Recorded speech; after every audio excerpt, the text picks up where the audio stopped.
ஒரு 10 கற்று ஆனால் கூட பரவாயில்லைன்னு சொல்லிட்டு பாத்தி நிறையா புளிச்சக்கீரை விதை போட்டிருந்தேங்க. பாதி வேலை முளைக்கலைங்க.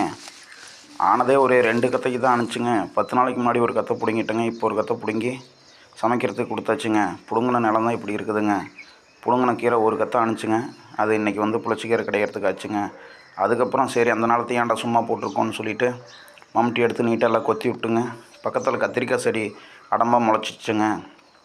சரி கிட்ட இருந்துச்சுன்னா கத்திரிக்காய் காய்க்காதுன்னு சொல்லிவிட்டு அதிலிருந்து ஒரு 6 செடி அப்படியே அடியோடு மம்முட்டி வச்சு பேர்த்து இங்கே வச்சு ஃபுல்லாக இந்த 6 செடியை புளிச்சக்கீரை போட்ட தடத்தில் வந்து நீட்டாக 6 செடியும் நட்டு விட்டேங்க.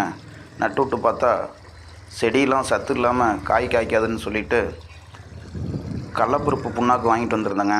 அதை ஊற வச்சுருந்தேன். சாணி ஒரு டப்பா இருந்துச்சுங்க.